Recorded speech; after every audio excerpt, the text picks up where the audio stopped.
Alright पर sir, question number 51 से आपका पार्ट है, स्टार्ट कीजिए। ओके। हाँ, तो 51 क्वेश्चन था, इसमें पूछ रखा था कि काकतीय डायनेस्टी का सबसे इम्पोर्टेंट सी कोड कौन सा है। तो गैस करना मुश्किल था ये काफ़ी।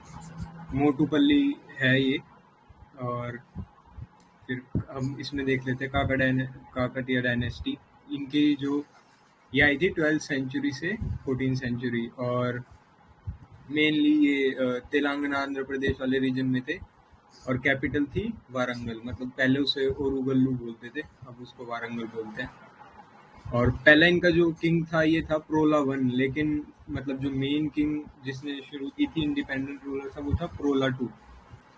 और ये ना सर साइड में मैप दिखाएंगे, मैप। हाँ, ये क्या थे, यहाँ इस एरिया में थे ये काकतीय डायनेस्टी। ये जो थे वो चालुक्याज थे ना। ये हाँ, तो चालुक्याज के फ्यूडिटरीज थे ये। उसके बाद फिर राष्ट्रकूटास के फ्यूडेटरीज थे ना। क्या मैम? राष्ट्रकूटा के फ्यूडेटरीज थे ना। हाँ, कल्याणी वाले चालुक्याज के फ्यूडिटरीज। नहीं, चालुक्यास नहीं, राष्ट्रकूटास के फ्यूडेटरीज नहीं, चालुक्याज के थे ma'am. Is okay fine. Rashtrakuta तो खुद ही पल्लवास के थे ना feudatories. I will check and tell you just. हाँ, एक्चुअली ना दोनों के लिखा हुआ है, काकातीयस के भी थे एंड ये राष्ट्रकूटास, सॉरी, चालुक्यास के भी रहे हैं फ्यूडेटरी, एंड राष्ट्रकूटास के भी फ्यूडेटरी रहे हैं, तो दोनों के थे। राइट। ओके। हाँ, तो इनके ना कुछ ये मेन किंग्स थे, जैसे एक तो गणपति देव था, और मतलब रुद्रदेव था, फिर ये गणपति देव था, और एक ये रानी रुद्रमा देवी। ये इनकी गणपति देव की बेटी थी। तो ये इनके मेन थे। फिर इनका ना नीचे सर करना, रानी रुद्रमा देवी पे मूवी भी बने ना शायद। मूवी। Yes sir. हाँ, इनके टाइम पे ना एक तो ये आया था मेन, जो हमें याद रखना है कि इटालियन ट्रेवलर आया था मार्को पोलो। तो ये आया था रुद्रमा देवी के टाइम पे। तो ये ना क्वीन थी, ये मतलब ऐसी बहुत पावरफुल क्वीन थी। और इनके टाइम पे ना वो पर्ल्स ट्रेड भी काफ़ी होता था। तो ये भी चीज़ याद रखना है हमें, क्योंकि ये ना पर्ल्स को बहुत पसंद करती थी। और एक ये जो इन्वेजन हुआ था, ये मलिक गफूर। सर मेनली जैसे अभी अपन ने रानी रुद्रमा की बात कर ही रहे हैं, तो रानी दिद्दा का नाम भी यही थोड़ा सा मेंशन कर दें आप, क्योंकि इन दोनों लोगों ने थोड़ा सा ह्यूमन की भांति, मतलब एक आदमी की भांति युद्ध कौशल किया, और मेनली अपने स्टेट को बहुत अच्छे से मतलब इन लोगों ने संचालित किया। तो एनसीईआरटी में ये दोनों लोगों का नाम एक साथ ही मेंशन है, रानी दिद्दा एंड रानी रुद्रमा देवी। क्या बोले सर? रानी दिद्दा? हाँ, रानी दिद्दा उत्पल वंश की ये महारानी थी, कश्मीर से बिलोंग करती थी। अच्छा, ओके सर, कर दूंगा मैं। हाँ, तो ये जो सर ने बताया कि जो रुद्रमा देवी थी, ये अपने नाम को ना चेंज, मतलब आदमी वाला नाम रख के रूल करती थी। रुद्रम देव करके ऐसे कुछ नाम था इनका। और ये मलिक गफूर आया था, इसने ये किसका था ये मलिक गफूर जनरल? अलाउद्दीन खिलजी। हाँ, तो ये आया था प्रताप रुद्रा के टाइम पे, प्रताप रुद्रा 2 के टाइम पे। और फिर ये उसके बाद जो इनका फाइनल जो एंड हुआ था वो ये था। मतलब इसके बाद भी रूलर थे, लेकिन इसके बाद मतलब काफ़ी वीक हो गए थे ये। उलुग खान आया था, ये गयासुद्दीन तुगलक का वो था जनरल, वो सन। तो इसके बाद ये थोड़े वीक हो गए।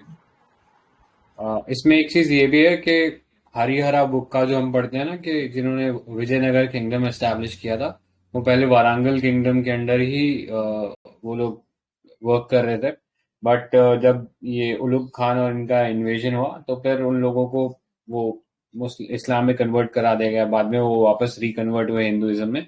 एंड फिर वो संगम डायनेस्टी जो थी, सॉरी सुलवा जो डायनेस्टी थी जिसमें विजयनगर की शुरुआत होती है, तो वो हरिहर बुक का भी वो यहीं से निकलते हैं, वारंगल किंगडम से,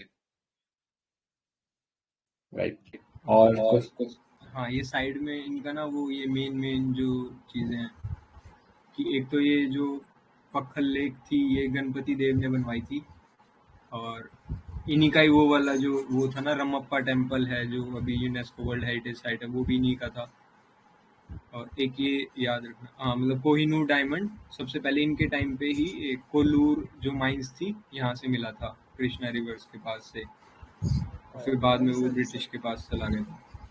और इसमें ये मेन है जो 1000 पिलर टेम्पल्स, ये सर मैंने लिखा हुआ है साइड में, मतलब वो करंट अफेयर्स वाले सेक्शन में। हाँ, इसके ना नीचे ये कुछ इम्पोर्टेंट पोर्ट्स लिख दिए अलग अलग डायनेस्टीज के। एक तो ये जो लोथल था ये तो आईवीसी का सबसे इम्पोर्टेंट पोर्ट है। एक फिर ये नीचे पांड्याज का 2 पोर्ट्स हैं, एक पोर्ट है ये, हाँ ये मुजिरिस भी है इम्पोर्टेंट, वो ये रोमन एम्पायर के साथ ट्रेड में हेल्प करता था।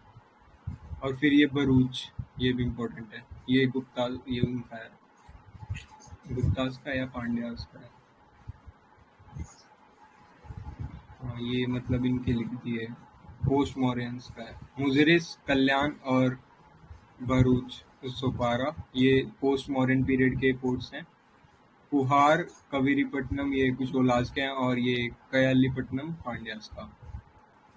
और पीवाईक्यू वाले सेक्शन में कुछ चलना सर। ठीक है। हाँ, ये अभी ये न्यूज़ में था कि ये रुद्रेश्वर टेम्पल है जो तेलंगाना वाला, ये यूनेस्को वर्ल्ड हेरिटेज साइट में आ गया, तो उसके लिए था ये। तो ये याद रखना कि गणपति देव ने बनवाया था, और मतलब इनके जो जनरल थे उन्होंने गणपति देव के लिए बनवाया था ऐसा। और एक ये ऐसा टेम्पल है जिसका नाम जो है रमप्पा, ये उसी का मतलब आर्किटेक्ट था ये रमप्पा, और इसी के नाम पे ये रमप्पा टेम्पल मतलब ऐसा नाम रख दिया इन्होंने। और ये शिव के लिए है डेडिकेटेड। और एक ये इसमें इम्पोर्टेंट है कि ये जो है ना स्टार शेप्ड प्लेटफॉर्म है इसका। तो हाँ, एक चीज़ और थी कि जो स्टार शेप्ड मेनली जो टेम्पल्स होते थे वो कौन से उसमें आते हैं, होयसाला। हाँ होयसाला उसमें आते थे। और इसमें हाँ एक ये सैंड बॉक्स टेक्निक इसमें यूज हुई है। तो सैंड बॉक्स टेक्निक का क्या फायदा था यूज करने का?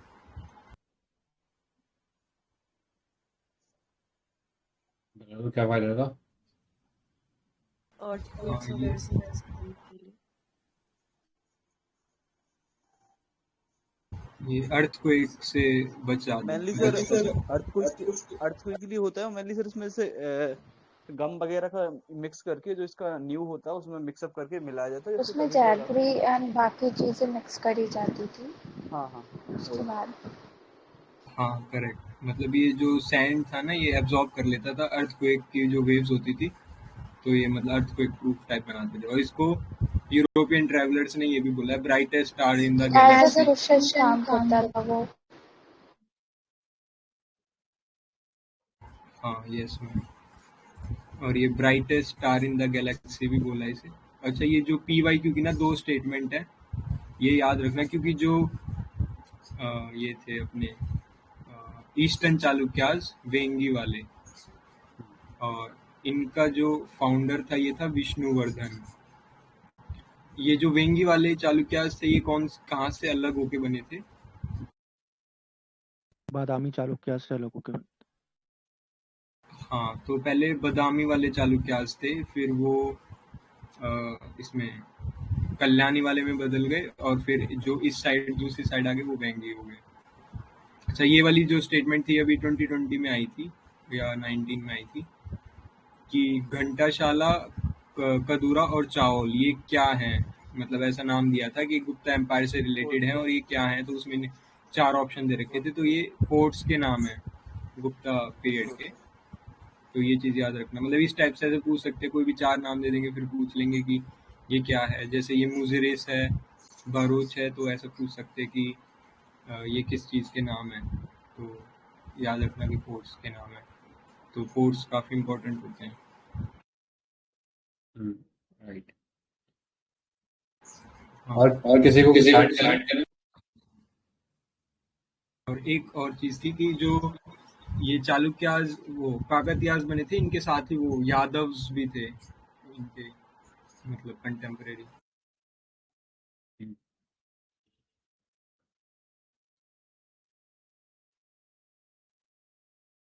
हाँ, तो नेक्स्ट क्वेश्चन चलते हैं।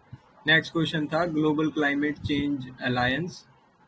तो इसका ये 3 स्टेटमेंट थी। तो पहला था इनिशिएटिव ऑफ यूरोपियन यूनियन है।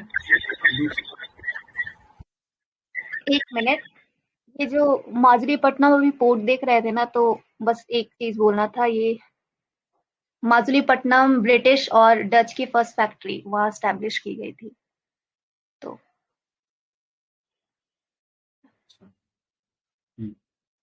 हाँ, ऑप्शंस में है सर। अच्छा, हाँ। हाँ सही है सर।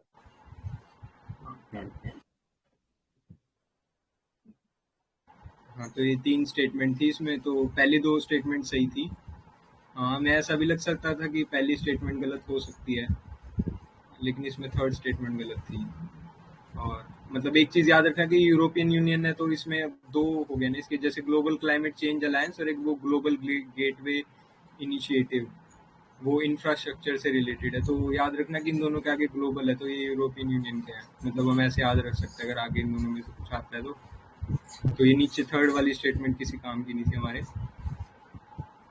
तो इसका जो ये है क्लाइमेट चेंज अलायंस, ये क्या यूरोपियन यूनियन का इनिशिएटिव है, और ये मेनली जो हेल्प करेगा ये अपने स्मॉल आइलैंड डेवलपिंग स्टेट्स और लीस्ट डेवलप्ड कंट्रीज को to increase their resilience to climate change. और ये अपने पेरिस एग्रीमेंट को वो करता है फॉलो, मतलब उसकी कमिटमेंट्स को। और फिर इसके साइड में जाने से हाँ, तो इसी टाइप के कुछ और भी इनिशिएटिव्स हैं जिस पे यूपीएससी ने मतलब बार बार क्वेश्चंस पूछे हैं कि जो क्लाइमेट चेंज वाले जो फंड्स हैं या इनिशिएटिव्स हैं ना, तो ये काफ़ी इंपॉर्टेंट हो जाते हैं, क्योंकि हमने अभी पिछले जो भी पेपर किए उसमें रिपीटेडली आए हैं कि क्लाइमेट चेंज के ये वाला फंड कैसे इंपॉर्टेंट है, और उसकी 3-4 स्टेटमेंट दे दी। तो मतलब वो हमें थोड़ा उनके बारे में पता भी होना चाहिए। तो ऐसे जैसे ये रेड वाला है, रेड प्लस है, वर्ल्ड बैंक का फॉरेस्ट कार्बन पार्टनरशिप फैसिलिटी है, हमने पिछले पेपर में किया था। और ग्लोबल एनवायरनमेंट फैसिलिटी ये इंपॉर्टेंट है, और एक ग्रीन क्लाइमेट फंड। तो ये सब इंपॉर्टेंट हो जाते हैं। Global adaptation fund.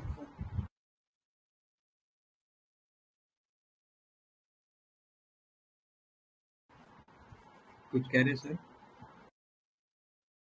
I think वो अडॉप्टेशन फंड की बात कर रहे हैं, ये वो अडॉप्टेशन फंड भी था ना। अच्छा, हाँ, तो इसके बारे में मतलब देख लेना आप, ये जो सारे फंड्स हैं ना, इनके बारे में सब कुछ पता होना चाहिए। तो हाँ सर, नीचे करना थोड़ा सा, तो ये पढ़ लेना, ये हमने पहले भी किए थे। अब जैसे ये है क्लाइमेट, इसमें 2 और फंड है, जैसे climate and clean air coalition, ये यूएनईपी का है, और ये है शॉर्ट लिव्ड क्लाइमेट पॉल्यूटेंट्स के लिए। तो शॉर्ट लिव्ड क्लाइमेट पॉल्यूटेंट्स क्या होते हैं? कम समय के लिए जो एनवायरनमेंट में रहते हैं। हाँ, तो आवाज़ नहीं आ रही शायद उनकी, वो बोल रहे हैं। तो ब्लैक कार्बन, मीथेन, ट्रोपोस्फेरिक ओजोन्स, तो ये बहुत जल्दी मतलब पोल्यूटेंट होते हैं, बट बहुत जल्दी डिसइंटीग्रेट कर जाते हैं एनवायरनमेंट में आने के बाद। यही है। हाँ, करेक्ट सर। हाँ, तो इसके बारे में नीचे बता रखा है कि ये ना, अगर हम इन पे ज़्यादा फोकस करेंगे तो जल्दी हम टैकल कर सकते हैं क्लाइमेट चेंज को, जैसे मीथेन, ब्लैक कार्बन। और फिर ये बायोकार्बन फंड इनिशिएटिव है, ये क्या, ये भी वर्ल्ड बैंक का है, और ये अपने रेड प्लस प्लस कंट्रीज को करता है, और सस्टेनेबल एग्रीकल्चर और ये सब है इसमें। तो इसके ऊपर मतलब क्वेश्चंस भी आए हुए हैं, PYQs साइड में चलेंगे।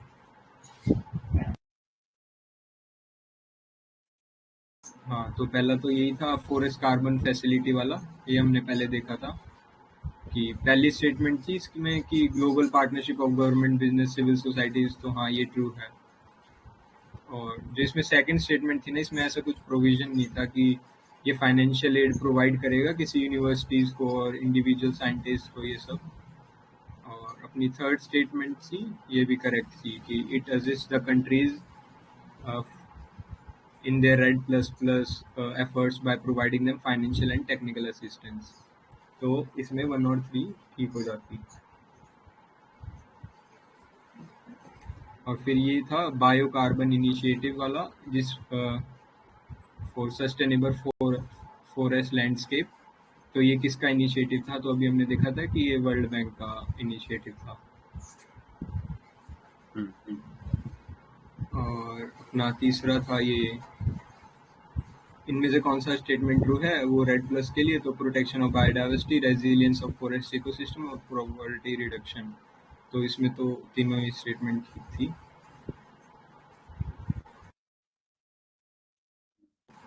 आई थिंक इसमें थर्ड वाला पॉइंट था ना, वो काफी कंफ्यूज करने वाला था। कईयों को मतलब ऐसे लग रहा था पॉवर्टी से डायरेक्ट क्या रिलेशन है इसका, बट पॉवर्टी से भी था। या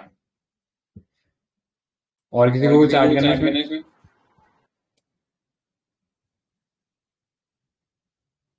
Alright. हाँ, तो यही था, मतलब जो फंड्स वाले हैं ना, वो थोड़े ध्यान रखना क्लाइमेट चेंज के लिए। और ये वाला क्वेश्चन था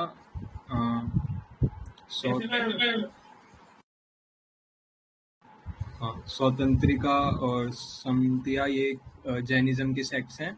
और दूसरी स्टेटमेंट थी कि जो ये सर्वाष्टिवादीन है, इसमें ये लिखा हुआ है कि मतलब ये ऐसा बोलता है कि the constituents of phenomena were not wholly momentary but existed forever in a latent form। मतलब कि जो आज प्रेजेंट है वो पहले भी प्रेजेंट था और फ्यूचर में भी प्रेजेंट होगा, इस टाइप का।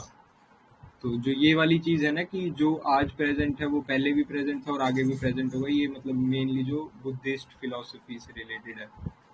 तो सेकंड स्टेटमेंट था बुद्धिस्ट। तो जो फर्स्ट वाला था ना, ये दोनों बुद्धिज्म के सेक्ट हैं। तो फर्स्ट वाले में थोड़ा कंफ्यूजन हो सकता था और सेकंड वाले में भी हो सकता था, क्योंकि इसमें ऐसा लिखा नहीं है कि ये वाला बुद्धिस्ट का है। तो थोड़ा सा टफ क्वेश्चन था ये, क्योंकि हम बेसिकली सेक्ट्स में तो इतना डीप नहीं पढ़ते हैं। और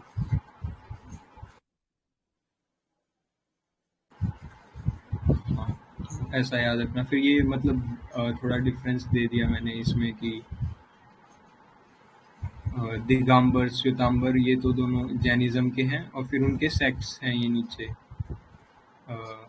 कि ये मेजर सेक्ट और माइनर सेक्ट। ऐसे श्वेतांबर के भी मेजर सेक्ट्स कौन कौन से हैं, ये नाम दिए हुए हैं उनके। और फिर हिनायान और महायान, मतलब ये बुद्धिज्म के हैं, तो इनके भी थोड़े थोड़े डिफरेंस दे दिए। और फिर इनके नीचे सेक्ट्स दिए हुए हैं। जैसे हिनायान के, जो ये हमने दोनों भी पढ़े थे, शौदांत्रिका और वो दोनों हिनायान वाले सेक्ट थे। तो और जो इसके सेक्ट्स हैं, ये शून्यवाद, विजयनवाद, ये महायान।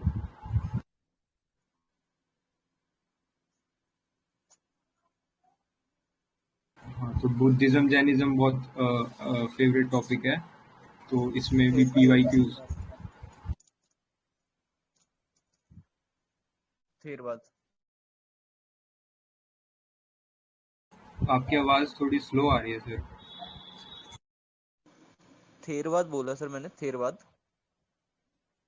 हाँ, थेरवाद हिनायान ही था ना। हाँ हाँ बिल्कुल सर, जिसमें मेनली उनका एक टेक्स्ट है थेरी गाथा नाम से, जिसमें मेनली जिन्हों को वुमेन ने मतलब क्रिएट करा है उसको, जिन्हें थेरी बोलते थे।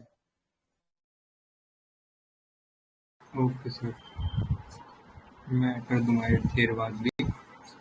तो ये was considered as an ordinary human being, ये किसका कैरेक्टरिस्टिक्स था दोनों में से? ये हिनायान का था ना। करेक्ट। फ्रेंड्स में है, मतलब कि ऐसा कि जो महायान वाले थे वो उन्हें डिवाइन की तरह कंसिडर करते थे, और महायान, हाँ महायान वाले, और हिनायान वाले उन्हें as a ordinary human consider करते थे। फिर ये इनके PYQ थे। एक तो ये इम्पोर्टेंट था इस PYQ में कि जो बोधिसत्वाज वाला कंसेप्ट है ना, ये महायान से ज़्यादा रिलेटेड है, मतलब वही बोधिसत्वाज को ज़्यादा इम्पोर्टेंस देते हैं। हिनायान में इतना नहीं है बोधिसत्वाज का। मेनली सर बोधिसत्व का कॉन्सेप्ट ये है कि वो बुद्ध की प्रतिमा की पूजन करेंगे और बुद्ध को भगवान की भांति पूजेंगे मेनली। और उन्होंने ये माना कि भगवान का सहारा लेके अपन इस दुनिया से पार हो सकते हैं। बट हीनयाना का कॉन्सेप्ट ये है कि बुद्ध एक हमारे जैसे ही ह्यूमन है। उन्होंने कहा है अपो दीपो भव, अर्थात यदि आपको इस दुनिया से पार जाना है तो खुद ही वर्क करना पड़ेगा। तो ये हीनयाना का कॉन्सेप्ट है। जबकि महायाना का कॉन्सेप्ट ये है कि भगवान बुद्ध हैं और भगवान के रूप में है वो, उनकी अपन मूर्ति की पूजा करेंगे और इस दुनिया से पार जा सकेंगे। Okay sir. अच्छा, एक फ्यूचर बुद्धा करके भी थे, वो कौन थे? कौन से वाले बोधिसत्व थे वो? मैत्रेय। हाँ, तो इसमें ये लास्ट की दो स्टेटमेंट देख लेना इसकी कि Bodhisattvas is the compassionate one on his way to enlightenment. और ये जो थर्ड स्टेटमेंट है, Bodhisattva delays achieving his own salvation to help all the sentient beings on their path to it।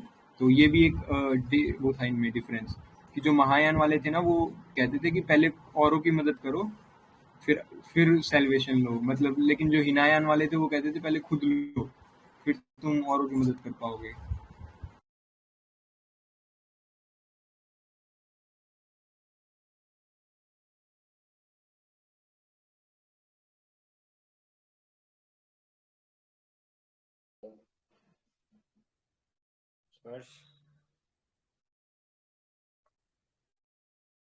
Alright, तो नेक्स्ट था अनेकांतवादा। Is it not Hello. continue? Hello. हाँ sir. Yes, I just joined now, sir. Like, what discussion is going on? हाँ, तो मैं ये पूछ रहा था, जो ये मरा विजय वाला जो ये है भूमि स्पर्श मुद्रा, ये कहाँ, कौन सी केव्स में है? अजंता। हाँ, अजंता में। पानी का भी कुंड। Your voice is cracking, sir. क्या सर? अरे देखो यार इसको यार, क्या चलो वो कंटिन्यू करो, लास्ट में देख लेंगे। ओके। हाँ, तो ये फिर अनेकांतवाद था। ये भी इनकी जैनिज्म की फिलॉसफी थी। तो अनेकांतवाद था कि एक ही स्टेटमेंट के काफी सारे ट्रुथ्स हो सकते हैं अगर हम उसको अलग अलग एंगल से देखें तो इस टाइप से था ये। तो फिर और किसी को कुछ ऐड करना हो तो बताओ।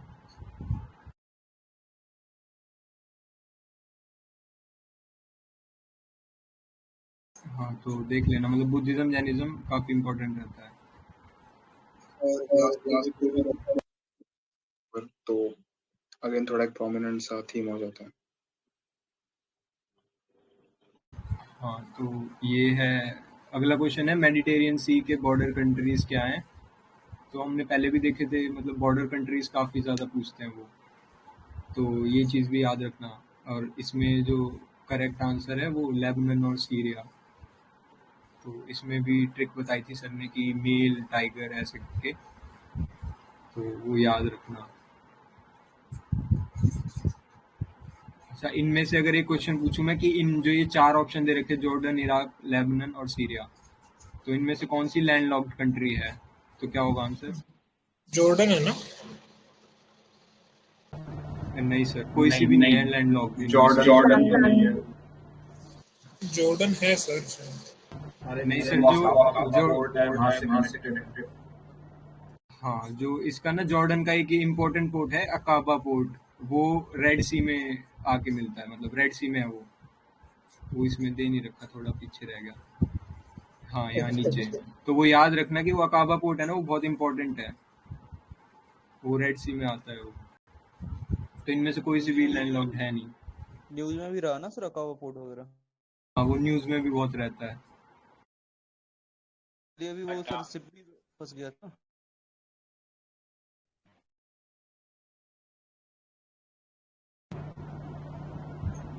जो ये वेस्ट एशिया वाली ट्रिक थी वो थी सिल्ट, SILT। तो उससे थे Syria, Israel, Lebanon and Turkey. And ये वाली अफ्रीका कंट्रीज की बताई दी है इस क्वेश्चन में, मेल टाइगर। एम से Morocco, Algeria, Libya, Egypt and तुनिशिया।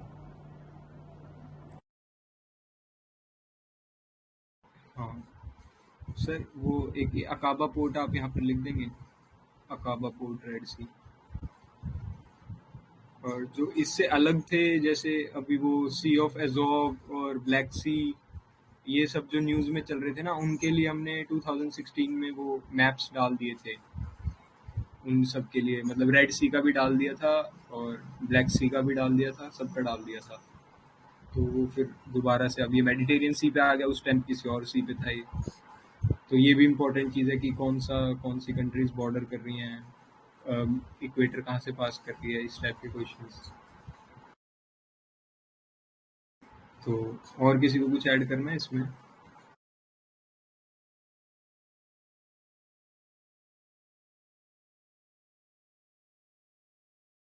Mainly sir बॉबल Monday and hormones को लेके सर क्वेश्चन होता रहता है, थोड़ा उस पर डिस्कस कर लेते हैं।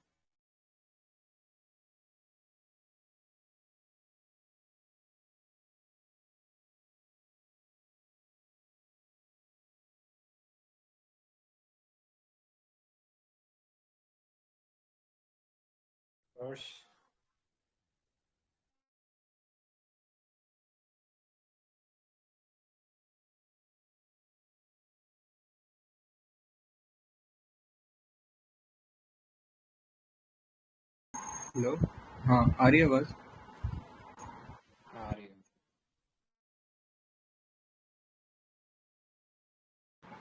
तो नेक्स्ट क्वेश्चन था national investment and infrastructure fund के ऊपर। तो पूछ रखा था कि ये ऑर्गन है नीति आयोग का, और दूसरा था कि ये इसमें 4 लाख करोड़ का प्रेजेंट है, मतलब कॉर्पस। तो वही जो इसमें था कि जो हमने पहले क्वेश्चंस देखे थे कि एक जीरो एक्स्ट्रा लगाई देते हैं, वो पहले वो 100 था तो वो 1000 बना दिया था पिछले वाले पेपर में। तो इसमें भी 40,000 करोड़ है, लेकिन अब उसको इन्होंने 4 लाख बना दिया। तो ये भी चीज़ थोड़ी याद रखना, और पहला स्टेटमेंट भी इसमें गलत है। तो ये कोई ऑर्गन नहीं है नीति आयोग का।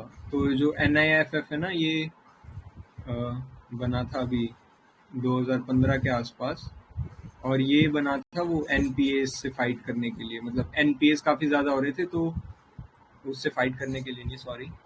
तो NPAs काफ़ी ज़्यादा हो रहे थे, तो फिर ना बैंक को मतलब मुश्किल पड़ रहा था लोन देना इंफ्रास्ट्रक्चर प्रोजेक्ट्स के लिए। तो ये फंड बनाया गया था, और ये इसमें इम्पोर्टेंट है कि ये दोनों ग्रीन फील्ड और ब्राउन फील्ड और जो स्टॉल्ड प्रोजेक्ट्स हैं, मतलब इन तीनों के लिए यूज़ हो सकता है। और इसका जो कॉर्पस है वो है 40,000 करोड़। तो और इसमें ना ये, हाँ, एक ही नीचे इम्पोर्टेंट लाइन है कि it was registered with SEBI as alternative investment fund. तो ऐसा है। और इसमें ना सेंट्रल गवर्नमेंट का भी मतलब 49% शेयर होगा, और बाकी जो अगला है वो बाहर से आएगा। तो ऐसा है इसमें, मतलब 50% गवर्नमेंट भी देगी इसमें 49%। तो ये इसमें इम्पोर्टेंट था। और ये ना जो हमारा नेशनल इन्वेस्टमेंट फंड है उससे थोड़ा सा डिफरेंट है, वो साइड में लिखा हुआ है मैंने। हाँ, ये हमारा थोड़ी पहले आ गया था। हाँ, तो ये हमारा आया था जब 2005 के आसपास। और इसमें क्या था कि जो भी हमारे ना ये डिसइन्वेस्टमेंट होगी, तो हाँ, ये पब्लिक सेक्टर एंटरप्राइजेस की, तो उसके लिए था ये। तो उसका जो फंड, जो भी पैसा होगा वो फिर इसमें आएगा। और जो ये पैसा है ना, ये कंसोलिडेटेड फंड ऑफ इंडिया से बाहर होगा। ये इसका इम्पोर्टेंट है ये लाइन कि this fund was kept outside the consolidated fund of India. तो ये है इम्पोर्टेंट। और एक, हाँ, ये कि पब्लिक अकाउंट में होगा ये पैसा सारा। Entire disinvestment proceeds are to be credited to the existing public account।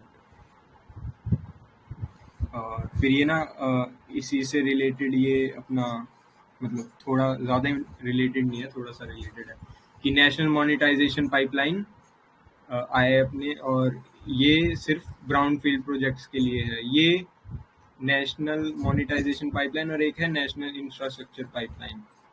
तो इन दोनों में क्या डिफरेंस है कि जो इंफ्रास्ट्रक्चर वाली है वो क्या कहते हैं ग्रीन फील्ड्स और ब्राउन फील्ड्स दोनों के लिए होगी, और ये हमारी सिर्फ ब्राउन फील्ड्स है प्रोजेक्ट। तो इसको कुछ बोलते भी हैं ऐसा कि क्या बोलते हैं, ग्रीनिफाइंग ऑफ मोनेटाइजेशन, ऐसा कुछ बोलते हैं। हाँ, तो इसमें ये याद रखना कि 66% जो है वो इनसे रोड्स, रेलवेज और पावर सेक्टर्स, इन एसेट्स को मोनेटाइज करने पे मिलेगा, और फिर बाकी सारा ये अपने नीचे वाले टेलीकॉम, माइनिंग, एविएशन। तो मेजर शेयर जो है वो रोड्स, रेलवेज और पावर सेक्टर का है, इसमें ऑलमोस्ट 2/3 है। तो ये इसमें इम्पोर्टेंट हो जाएगा।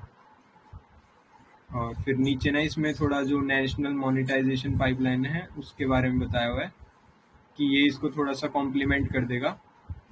National monetisation pipeline will complement the national infrastructure pipeline. तो इंफ्रास्ट्रक्चर जो पाइपलाइन है उसमें क्या इंफ्रास्ट्रक्चर डेवलप करना है हमें, और फिर ये जो गति शक्ति प्लान है ये भी इसी के लिए है, इंफ्रास्ट्रक्चर को बढ़ाने के लिए। अच्छा, जो ये नीचे ना 2 टर्म्स दी गई हैं, जैसे REITA, real estate investment trust, और इंफ्रास्ट्रक्चर इन्वेस्टमेंट ट्रस्ट। तो इनमें क्या डिफरेंस है?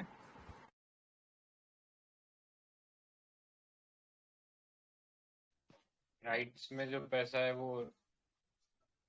रियल एस्टेट में इन्वेस्ट होगा, और इंफ्रास्ट्रक्चर वाला कोई भी एग्जिस्टिंग ब्राउनफील्ड इंफ्रास्ट्रक्चर है उसको लीज पे दिया जाएगा।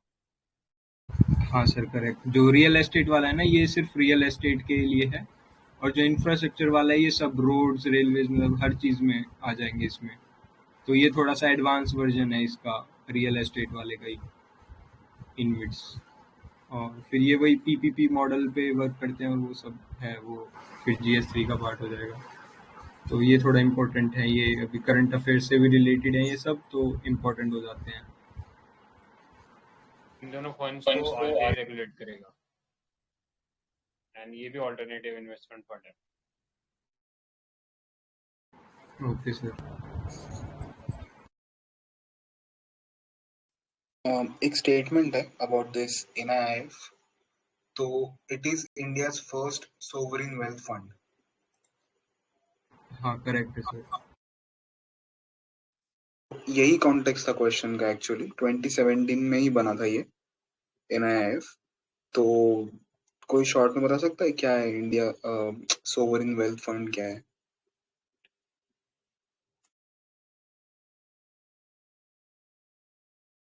सिर्फ इंडिया से पैसा आ रहा है सर, ऐसा है कुछ इसमें?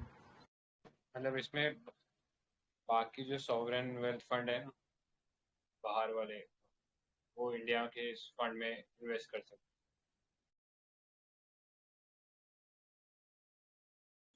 हाँ, मतलब इसमें एक चीज है कि आपको कुछ फॉरेन करेंसी इकट्ठा करनी है to invest in global assets. मतलब ऑयल होता है, एनर्जी होता है, जो हम इंपोर्ट एक्सपोर्ट में यूज करते हैं ना, तो it is a fund of foreign currency that is meant to be invested in global assets. तो उसके हिसाब से फिर ये बनाया गया था NIIF, which is also known as India's first sovereign wealth fund। तो एंड अगेन स्पर्श ने तो बता दिया कि गवर्नमेंट का 49% स्टेक होता है, बट बाकी जो 51% है that's foreign and domestic investors का मिला के। तो एक थोड़ा ये याद रखना, 49 and 51। So 49 is with government, तो काफी बार हम सोचते हैं कि 51 गवर्नमेंट का होगा, but it's the way opposite. ठीक है, तो याद रखना थोड़ा ये, उसी कॉन्टेक्स्ट में ये क्वेश्चन था वैसे। Okay sir. हाँ, तो नेक्स्ट है ये ग्लोबल इंफ्रास्ट्रक्चर फैसिलिटी। तो इसमें था ये डायरेक्ट ही था, जैसे जो world bank collaboration, world bank का इनिशिएटिव है ये, और जो ये ऊपर वाली फर्स्ट स्टेटमेंट है ना, ASEAN initiative to upgrade infrastructure, इसमें जो एशियन डेवलपमेंट बैंक वाला है, ये इसका था ये एशियन इंफ्रास्ट्रक्चर फंड, इसका अलग ही फंड था। तो ये हम अगर ऐसे पता होता तो हो जाता, लेकिन तो ये था इसका। और बाकी दोनों इसमें और कुछ किसी को पता हो कि कैसे एलिमिनेट कर सकते थे?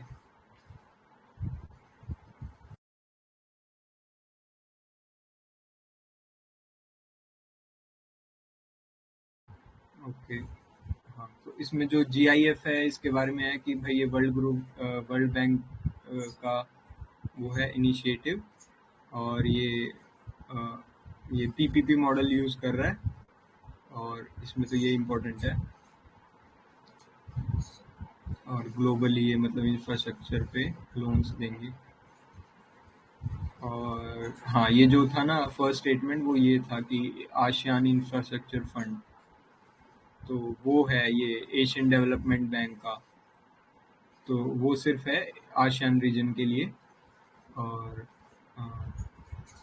कहाँ पर है इसका हेडक्वार्टर्स ADB का? Manila Philippines. हाँ सर, मनीला फिलीपींस में इसका हेडक्वार्टर्स है।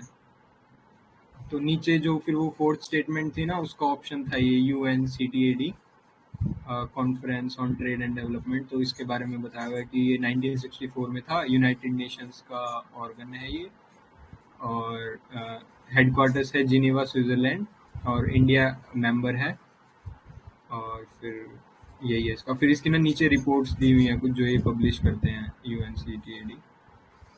एक तो ये trade and development report, least developed countries report, world development report, technology and innovation report, information and economy report. तो ये देख लेना रिपोर्ट्स इसकी। और फिर नीचे जो तीसरा वाला ऑप्शन था OECD, उसका हेडक्वार्टर्स है पेरिस फ्रांस में, और ये एक इंटर्न गवर्नमेंटल इकोनॉमिक ऑर्गेनाइजेशन है, और इंडिया इसका मेंबर नहीं है। तो ये याद रखना, 35 मेंबर कंट्रीज हैं इसमें।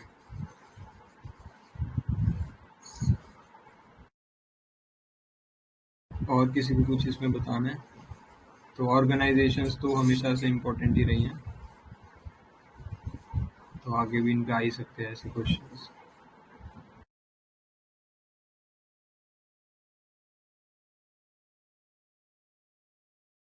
और फिर ये अपना पॉलिटी से रिलेटेड था ये वाला क्वेश्चन, कि इसमें पूछा हुआ था कि for election to the Lok Sabha, तो उसके लिए क्या क्वालिफिकेशन, मतलब क्या चाहिए इसमें नॉमिनेशन पेपर भरने के लिए।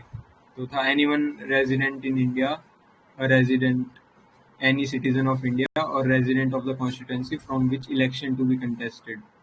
हाँ, तो ये वाला स्टेटमेंट भी हो सकता था, लेकिन इसमें जो मेन है कि इलेक्टोरल रोल में होना चाहिए उसका नाम, जब भी वो उसमें इलेक्शन में अपना नॉमिनेशन फाइल कर सकता है। तो फिर इसके बारे में बताया हुआ था कि ये जो है आर्टिकल 34 में दिया हुआ है, qualification to become a member of parliament. तो मेंबर ऑफ पार्लियामेंट बनने की क्वालिफिकेशन है आर्टिकल 84 में।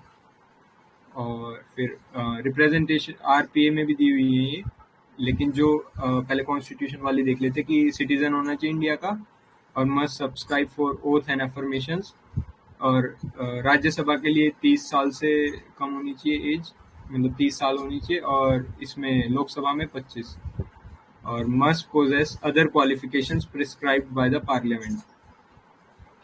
और फिर डिसक्वालिफिकेशंस तो अपनी जो कॉन्स्टिट्यूशन में मेंशन है वो है माइंड, वो इंसॉल्वेंसी और अनसाउंड माइंड और ये सब। लेकिन जो इसमें एक अलग सी थी, ये मैंने इसमें अलग मेंशन कर दी, मतलब बाकी सब तो पता होंगी, वो नॉर्मल है, ये वाली थोड़ी अलग है कि he is not a citizen of India और has voluntarily acquired the citizenship of a foreign state और इज अंडर एक्नॉलेजमेंट। तो ये वाली जो है डिस्क्वालिफिकेशन में भी आती है। बाकी अनसाउंड माइंड वगैरह है। और बाकी जो डिस्क्वालिफिकेशंस RPA के अंडर हैं वो अपनी ये है, जो जेल में नहीं जाना चाहिए और सोशल इविल्स को प्रैक्टिस नहीं करना चाहिए, 2 साल जेल की कंडीशन है, और ऑफिस ऑफ प्रॉफिट भी उसमें दिया हुआ है डिस्क्वालिफिकेशन में, लेकिन वो कॉन्स्टिट्यूशन में वाले में मेंशन है। और फिर ये जो थे हाँ, ये आरपीए वाले जो क्वालिफिकेशंस हैं, he must be registered as an electoral for a parliamentary constituency. तो दोनों के केस में, राज्यसभा भी और लोकसभा भी, दोनों के केस में सेम है ये, कि दोनों में रजिस्टर होना चाहिए, मतलब इसमें कॉन्स्टिट्यूएंसी में रजिस्टर होना चाहिए वो एज इलेक्टोरल। और हाँ, अगर वो शेड्यूल कास्ट है और शेड्यूल ट्राइब है तो भी वो मतलब उसी कॉन्स्टिट्यूएंसी में उसकी सीट रिजर्व होनी चाहिए। और पार्लियामेंट फिर मतलब इम्पोर्टेंट चैप्टर है, तो उसका हर एक चीज़ इम्पोर्टेंट है, तो मतलब उस पे से काफ़ी सारे क्वेश्चंस आए हैं।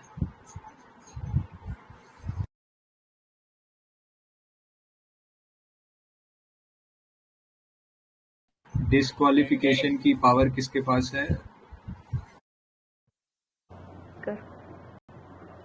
नहीं, एक्चुअली क्या होता है, जो पार्लियामेंट के आउटसाइड जो होता है उसमें प्रेसिडेंट के पास होती है in consultation with ECI, and inside parliament वो स्पीकर के पास होती है, like in anti election. Presiding officer मतलब राज्यसभा के केस में चेयरमैन और यहाँ स्पीकर। प्रिसाइडिंग ऑफिसर का वो प्रेरोगेटिव सिंपली डिस्क्वालिफिकेशन है on basis of 10th schedule, बाकी कुछ भी है तो वो प्रेसिडेंट और ईसी है।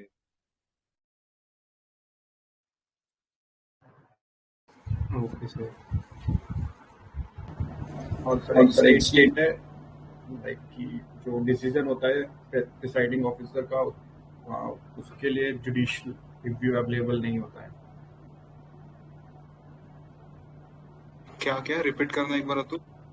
हाँ, जो भी मतलब डिसीजन लेगा प्रिसाइडिंग ऑफिसर, तो उसका डिसीजन पे मतलब जुडिशियल रिव्यू अवेलेबल नहीं होता है। ये फॉल्स फॉल्स है। फॉल्स तो बोला की हो तो हाँ करेक्ट। और कोई टाइम लिमिट होती है क्या उसको डिसीजन लेने की?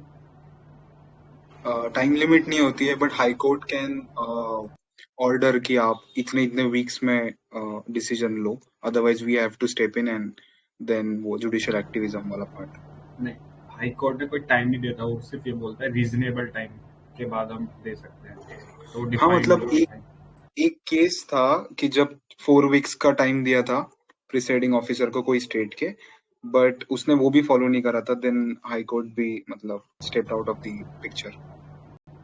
और एक और इसमें फैक्ट था कि जो जुडिशियल रिव्यू अवेलेबल होता है वो आफ्टर मेकिंग डिसीजन होता है, तो पहले अगर जो डिसीजन नहीं लिया था उससे पहले वो मतलब जुडिशियल रिव्यू नहीं हो सकता है उसका। हाँ करेक्ट, वो सुप्रीम कोर्ट ने एक केस में बोला था कि पहले डिसीजन लेने दो फिर हमें अप्रोच करो। हाँ, ये वाला फैक्ट सही है, याद रखना। डिफरेंस भी याद रखना कि आरपीए में कौन से प्रोविजंस है और कॉन्स्टिट्यूशन में कौन से, क्योंकि आई थिंक 18 या 19 के मेंस में सीधा पूछा था कि आरपीए के अंडर के प्रोविजंस कौन से हैं वो बताओ, तो इम्पोर्टेंट हो जाता है वैसे।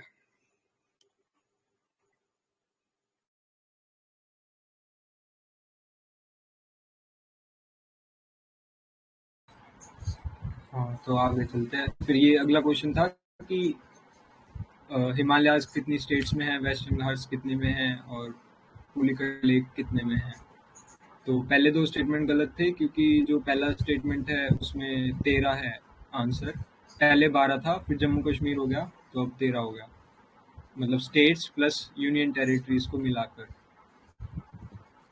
13 हो गया टोटल। और वेस्टर्न घाट्स अपने 6 स्टेट्स में है, तो यहाँ 5 दे रखा था, तो ये गलत था। और पुलिकट लेक हाँ 2 स्टेट्स में है, अपनी तमिलनाडु और आंध्र प्रदेश के बॉर्डर पे, तो तीसरा सही था। फिर इसके ना साइड में मैप्स दे दिए कि मतलब जो वो 12 स्टेट्स वो, और ये थोड़ा पुराना मैप है तो इसमें देख लेना कि 13 इंडियन स्टेट्स और यूनियन टेरिटरीज हैं जहाँ पर हिमालय है अभी प्रेजेंट। तो वेस्ट ट्वीट्स में ऐसे आएंगे जम्मू कश्मीर, हिमाचल, उत्तराखंड, सिक्किम, अरुणाचल और नॉर्थ ईस्ट वाले सारे, और वेस्ट बंगाल। तो ऐसे, और फिर नीचे जाना सर थोड़ा सा।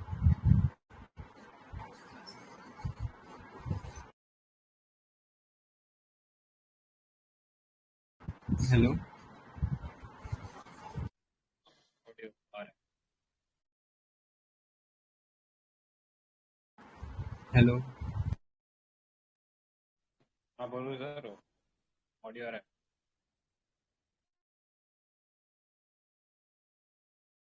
हेलो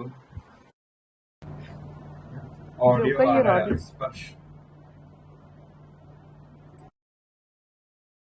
आवाज आ रही है सर? हाँ आ रही है। हाँ ओके। हाँ तो दूसरा ये वेस्टर्न घाट्स वाला पॉइंट था। इसमें 6 स्टेट्स हैं अपने, गुजरात, महाराष्ट्र, गोवा, कर्नाटका, केरला और तमिलनाडु। और फिर तीसरा था ये पुलिकट लेक, तो ये second largest brackish water lake है आफ्टर चिलिका लेक। और अच्छा, इसमें ऐसा पूछे कि ब्रैकिश वाटर क्या होता है? ब्रैकिश वाटर और वो ब्राउन वाटर, और मतलब वो इनमें क्या डिफरेंस है? 5 to 35 ppt ना ब्रैकिश वाटर। तो ब्रैकिश वाटर आएगा सबसे पहले, ये 10,000 ppm तक, और फिर उसके बाद 10 से 35 वाला अपना शायद ब्राइन होता है। फिर उसके बाद सी वाटर, मतलब वेरी सॉल्टी वाटर। 35,000 से, अगर वो 35,000 से ऊपर है तो वेरी वेरी सॉल्टी वाटर, मतलब सी वाटर हो जाएगा। और पुलिकट लेक, हेलो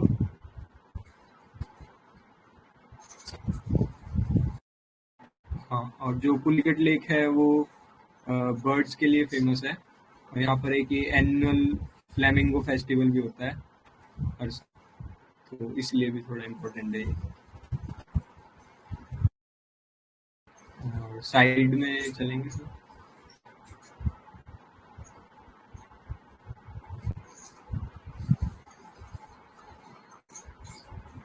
हेलो हाँ स्पर्श, आ रही है आवाज आपकी।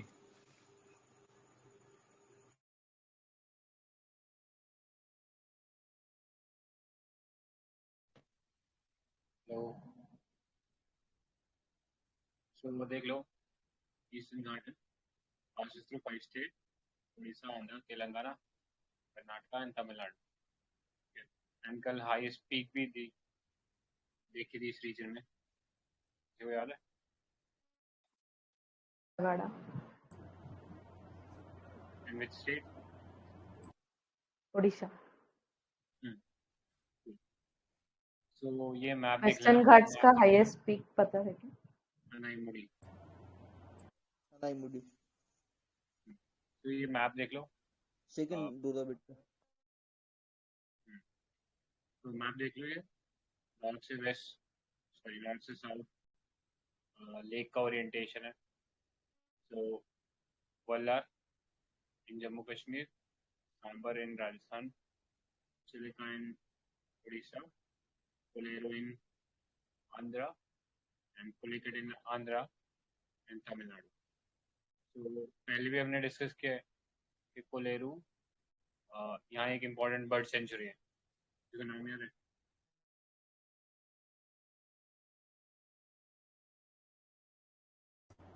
अटापका बर्ड सेंचुरी। नहीं, नालबना। वो शायद पुलिकट। नालबाना तो शायद चिलिका में है ना? कौन सा? नालबाना। हाँ राइट, नालबना चिलिका में। कोलेरू में एक बार चेक करके होता है।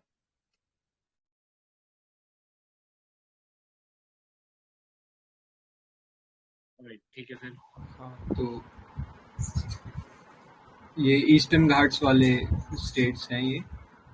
तो ये वाले हैं, मतलब 5 स्टेट्स हैं: उड़ीसा, आंध्र प्रदेश, तेलंगाना, कर्नाटका, तमिलनाडु। तो ये है। और फिर ये जो थोड़ी इम्पोर्टेंट लेक्स, उनका ऐसा नॉर्थ टू साउथ मैप है: Wular lake, Sambhar lake, Chilika lake, Kolleru lake और पुलिकट लेक। तो चिलिका लेक उड़ीसा में है और ये दोनों आंध्र प्रदेश। तो ऐसे है। और किसी को कुछ ऐड करना है इसमें? ये 5 लेक्स में कौन सी रामसर साइट्स में है? एक तो कोलेरू लेक है जो रामसर है, बुलर लेक भी रामसर है, चिलिका लेक भी रामसर है,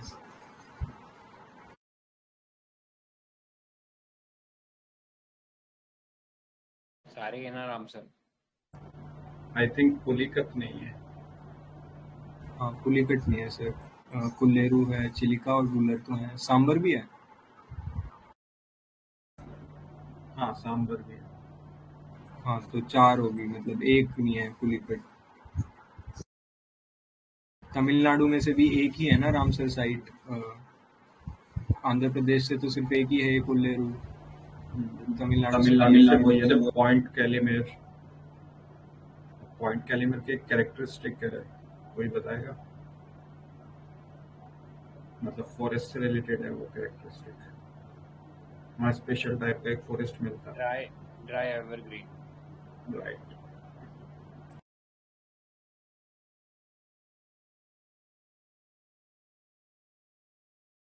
क्या है सर?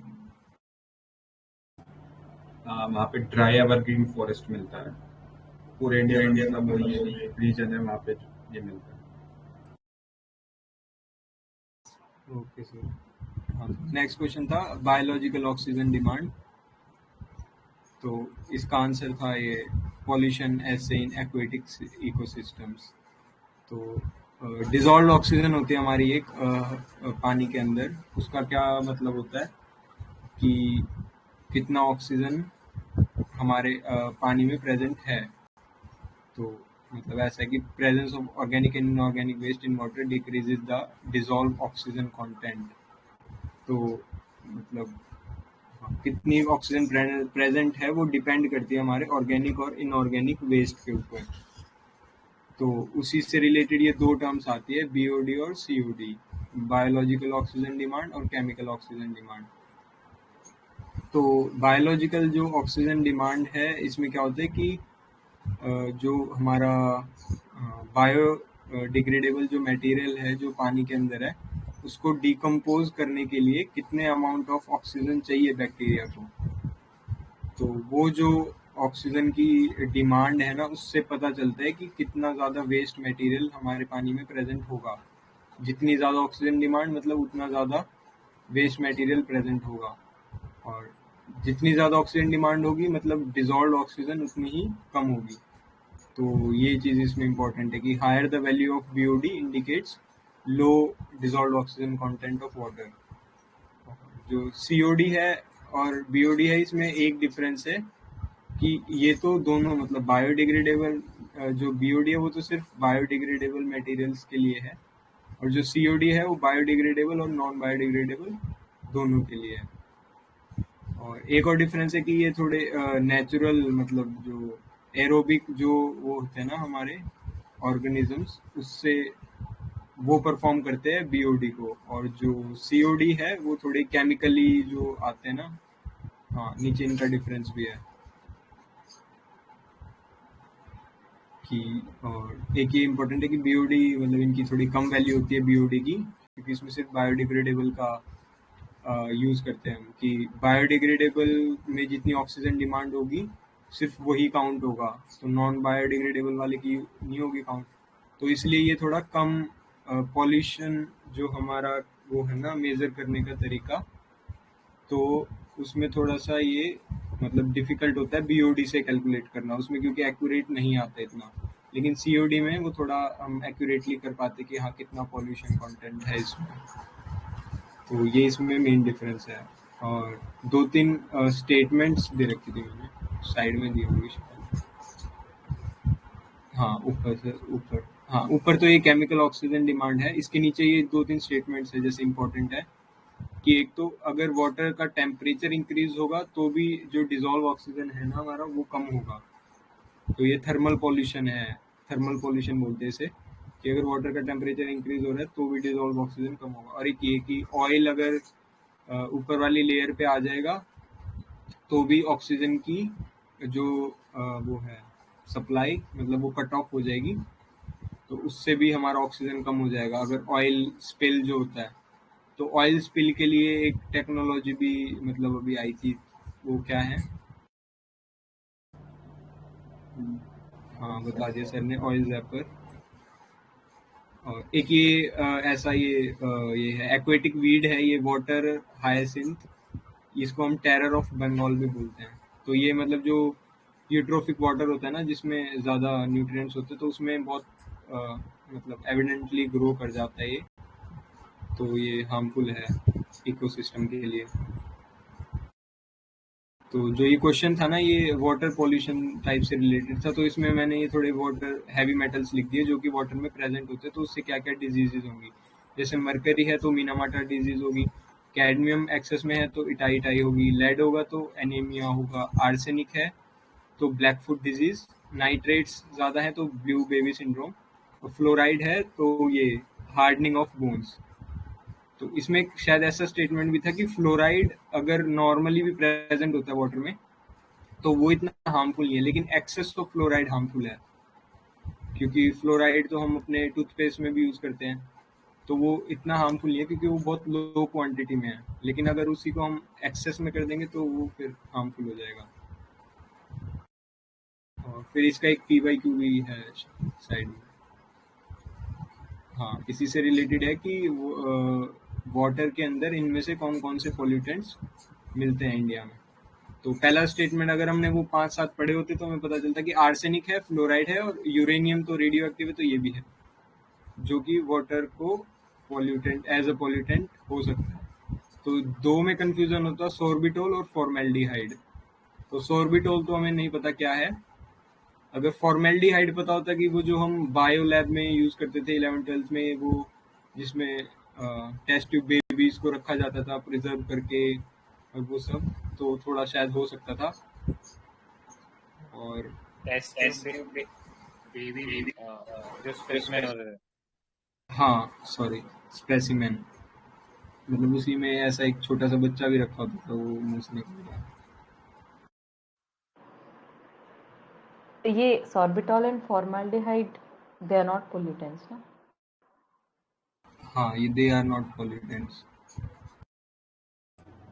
नहीं, फॉर्मल्डिहाइड ना थोड़ा पॉल्यूटेंट है, इसका एक वर्जन होता है फॉर्मेलिन, उसको हम यूज़ करते हैं, मतलब अब फिशेस, मतलब साउथ इंडिया में ज़्यादा यूज़ हो रहा है, तो फिशेस को प्रिजर्व करने के लिए उस पर ये लगा देते हैं, देन ये फिर बायो कंसनट्रेशन के उसमें मतलब बॉडी में आ जाता है, जो हम पढ़ते हैं ना bio accumulation and bio magnification, तो उस वे में ये हार्मफुल है।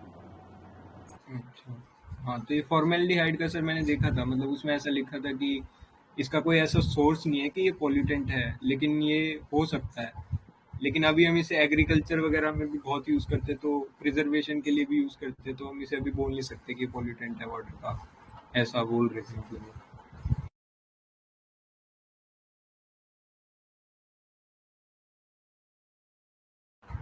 हाँ, तो नेक्स्ट क्वेश्चन पे चलते हैं। आखिरी क्वेश्चन था UN हैबिटेट के ऊपर, तो इसमें 3 स्टेटमेंट्स पूछी हुई थी कि UN habitat has been mandated by the United Nations General Assembly to promote socially and environmentally sustainable towns and cities to provide adequate shelter for all।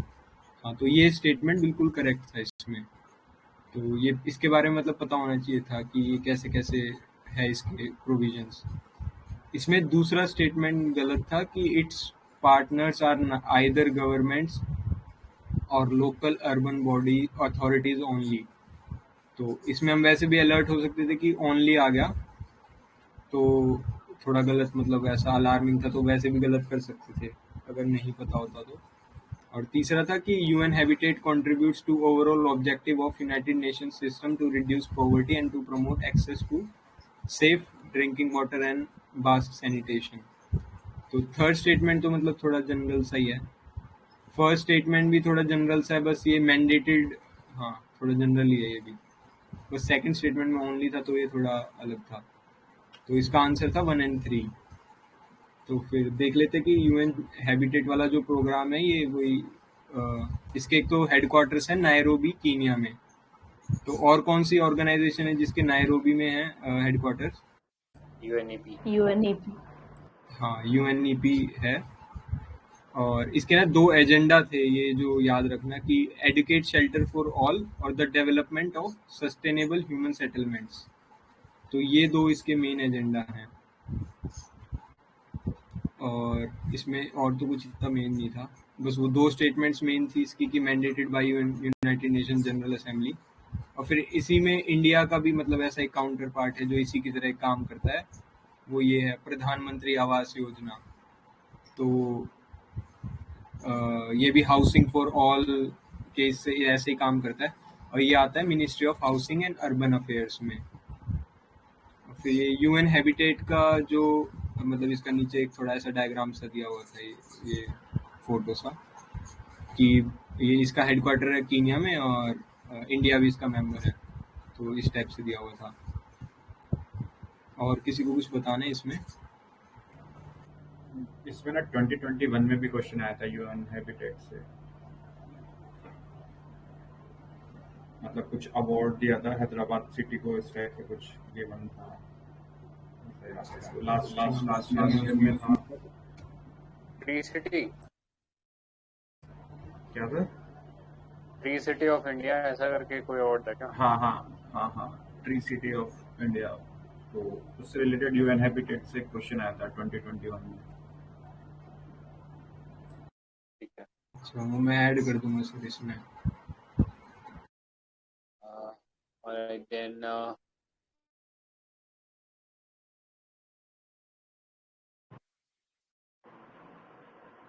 Sanjay मैं अपना कर दूंगी। आपका कौन सा था क्वेश्चन नंबर? 31 to 40।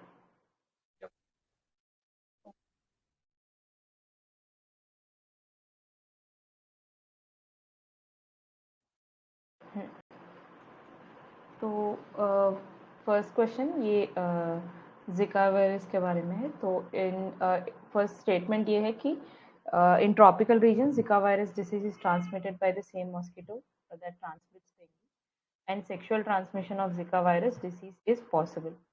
तो इसमें like मुझे लगा there is no way of eliminating anything. You have to know, I mean किसी को पता है तो they can tell any elimination method.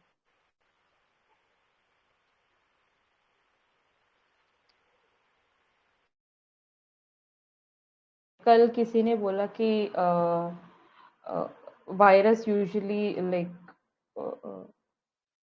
it happens through like it is communicable, मतलब टच से होता है, तो sexual transmission हो सकता है।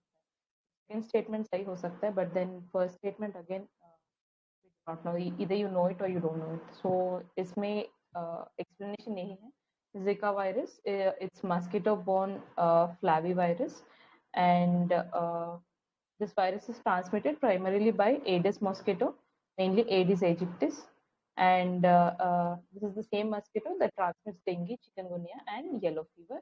Also transmitted from important point है कि mother to fetus during pregnancy through sexual contact, transfusion of blood and blood products, and organ transplantation.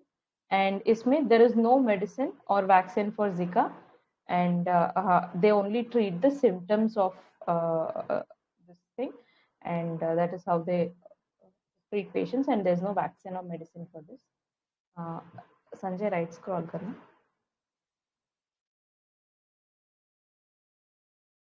Right, ऐसे वायरसेस पे क्वेश्चंस, तो ये वाला काफी इजी है। H1N1 का दूसरा नाम क्या है करके पूछा। Then next one is which of the following statements is not correct। तो हाँ, ये कल हमने डिस्कस कर लिया एक question. So that is hepatitis C does not have a vaccine but B does, तो इसमें ऑपोजिट दिया गया है। सो या, so they have asked for the question which is not correct. So it's important to know about hepatitis A, B, C and उसके symptoms क्या है, vaccines के बारे में। Let's go to the next question.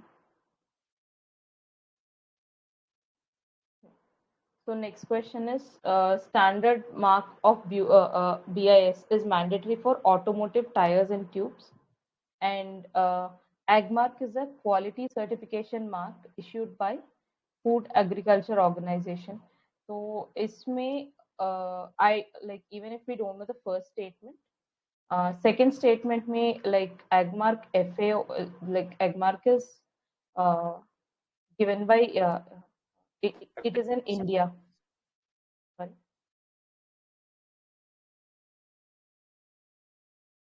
Is given in India तो FAO क्यों करेगा?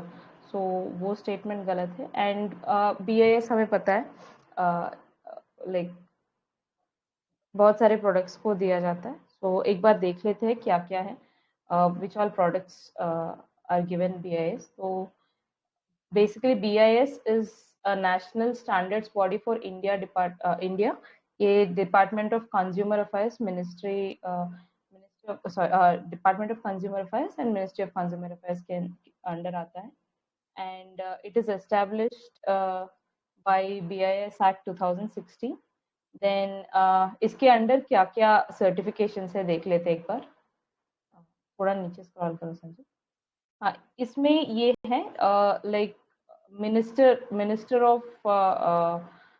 in charge of the department which is having the administrative control is the ex officio president of BIS. तो मतलब अभी this is under Ministry of Consumer Affairs, तो Minister of Consumer Affairs he ex officio president होगा BIS के। Then what is फिर इसके अंदर बहुत सारे certification marks है। So what is certification mark? It is a mark of validity of an assurance that the products are tested and meets the given quality standard. So and उसमें certification mark में location of origin, materials used, mode of production and characteristics of good, ये सब yes इन सब चीजों का भी assurance होगा। थोड़ा नीचे scroll कर लेना।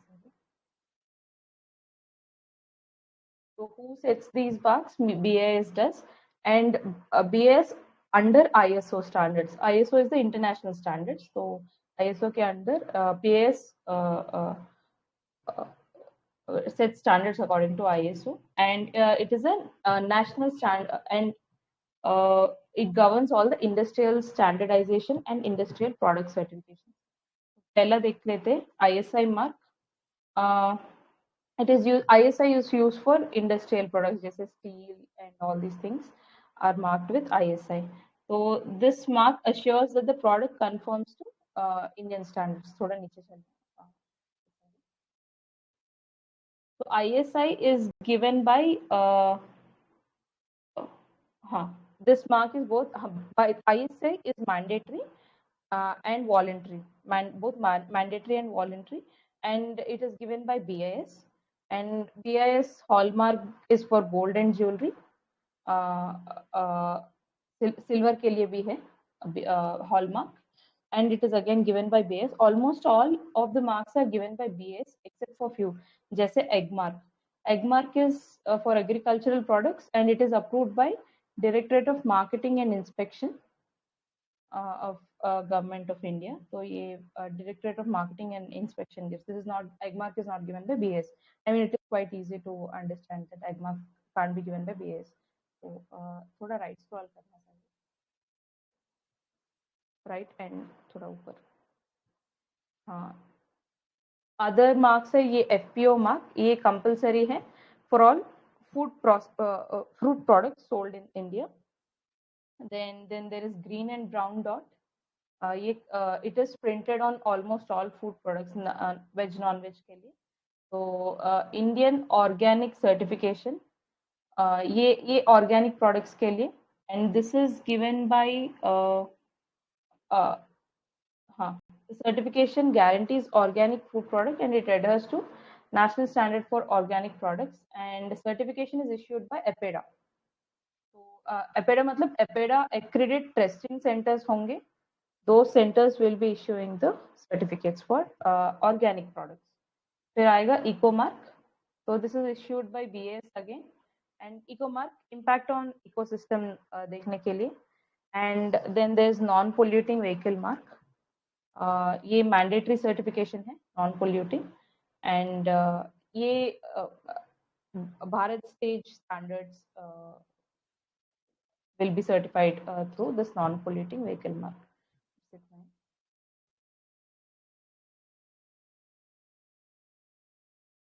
हाँ, by CPCB, right. थोड़ा राइट स्क्रॉल कर लेना सर। तो करंट अफेयर्स में यही है, BIS has completed 75 years of its existence. on 6 Jan 2022. It came into existence in 1947. It came into existence as Indian Standards ISI. पहले ISI था, अब भी ISI. तो थोड़ा नीचे स्क्रॉल करना चाहिए. हाँ ठीक है, नेक्स्ट क्वेश्चन पे चलते हैं.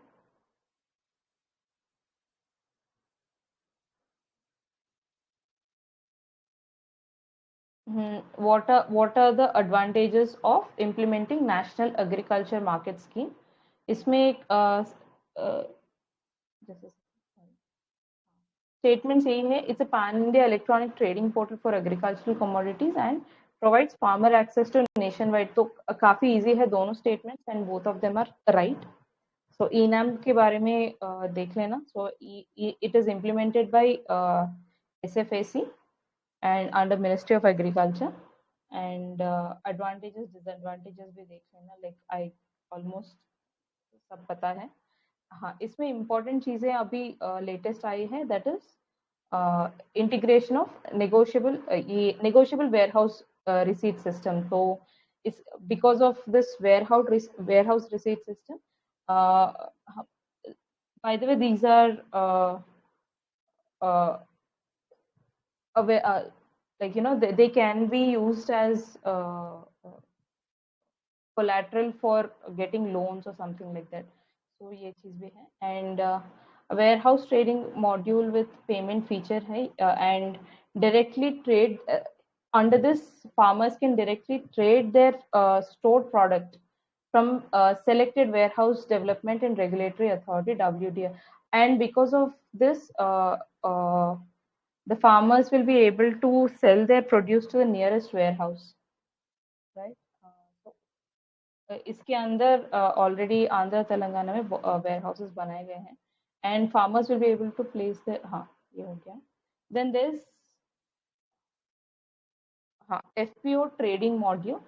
So it enables farmers producer organization to uphold picture. हाँ ये इसमें like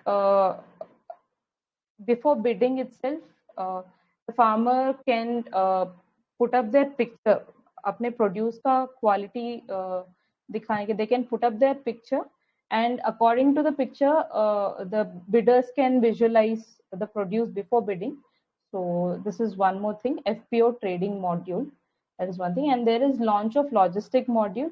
So इसमें linking large logistic aggregator platforms providing choices to users. मतलब logistics information provide किया जाएगा for the users. And ENAM provides a database of individual transporters to the traders. और किसी को कुछ ऐड करना है क्या इसमें?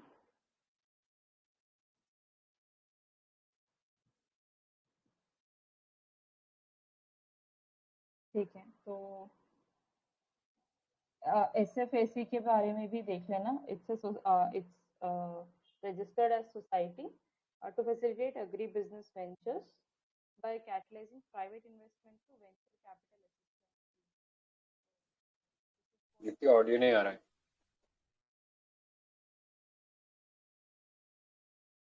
Am I audible now? Hello? Yes.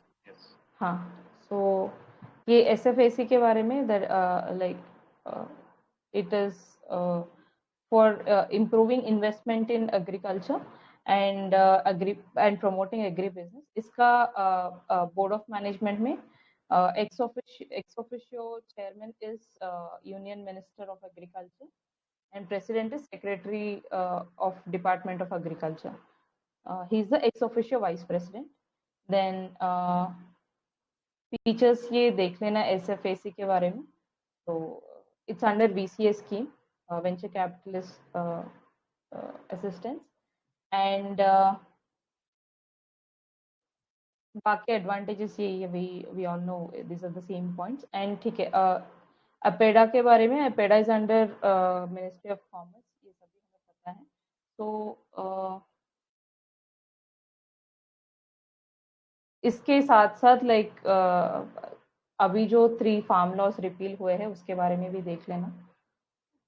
And we have like associated topics चाहिए, APMCs के बारे में भी देख लेना, MSP and Swaminathan Commission report, and ये C2 plus 50% formula ये सब भी एक बार देख लेना।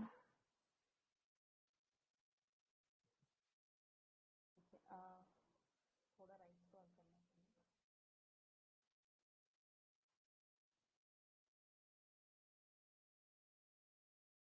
करना ठीक है। Next question is with reference to national intellectual property rights policy, these are the statements. So it reiterates Doha Development Agenda, and DIPP is the nodal agency for regulating intellectual property rights. Both are right. So IPR policy 2016, इसमें it aims to push IPRs as a marketable financial asset, and plan will be reviewed every 5 years, and policy is entirely compliant with WTO's agreement on TRIPS.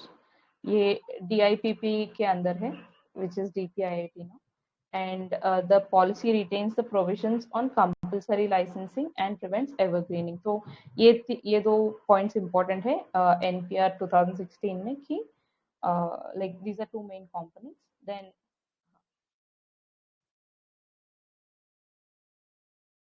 right under under Indian Patents Act, compulsory licensing can be issued for a drug if the medicine is deemed unaffordable, and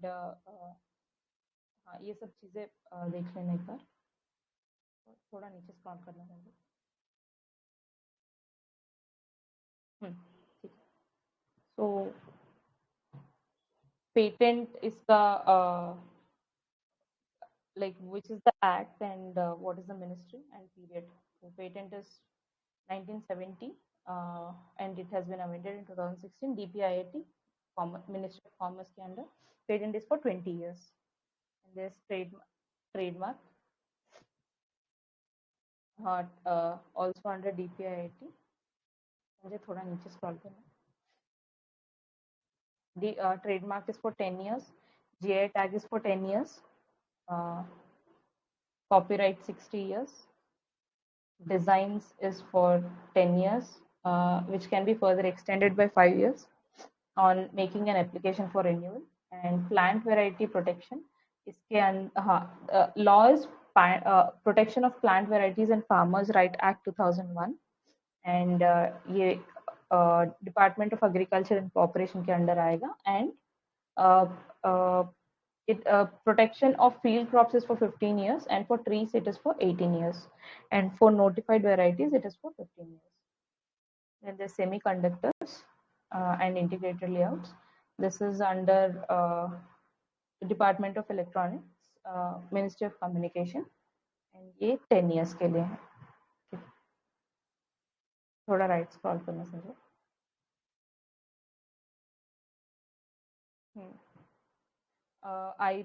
Intellectual property से related questions हैं। So according to Indian Patents Act, biological process is created to create a seed can be patented in India. In India, there is no intellectual property appellate board, and plant varieties are not eligible to be patented in India. इस पे कौन सा सही है? Anybody wants to attempt this question? बाकी दोनों क्यों सही नहीं है?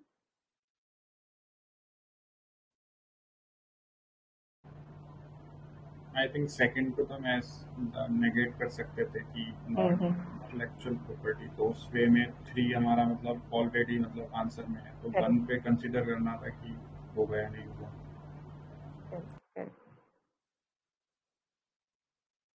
हाँ, तो a biological process to create a seed can be patented. तो सीड को पेटेंट नहीं कर सकते हैं, लाइक कोई कंडीशन रहता है शायद, किसी को पता है क्या?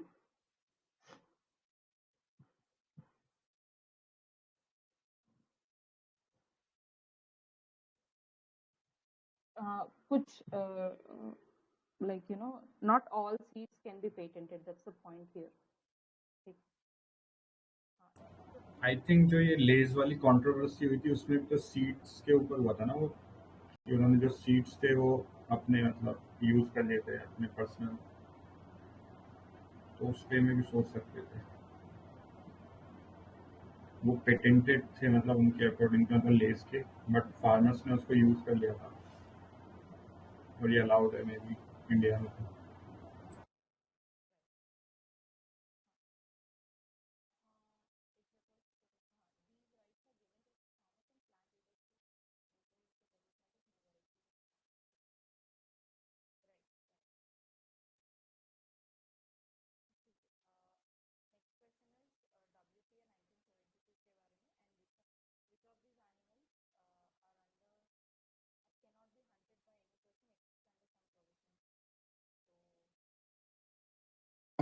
दीप्ति आप ऑडिबल नहीं हो।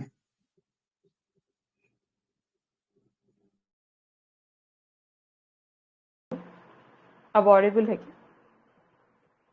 यस अभी ऑडिबल। ठीक है, राइट। तो हाँ, ये इसमें आंसर तीनों है, घड़ियाल, Indian wild ass and wild buffalo तीनों है।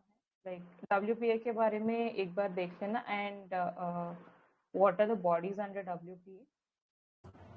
बट अभी के रिसेंट कॉन्टेक्स्ट में क्वेश्चन आएगा तो वाइल्ड एस का स्टेटस डिग्रेड हो गया, मतलब ये ये सब technically से नहीं है अभी इसमें हाँ, you're right। शेड्यूल 1 शेड्यूल 2 में अभी बहुत सारे चेंजेस आ गए हैं, वो मैं डाल दूंगी शेड्यूल 1 शेड्यूल 2 एनिमल्स।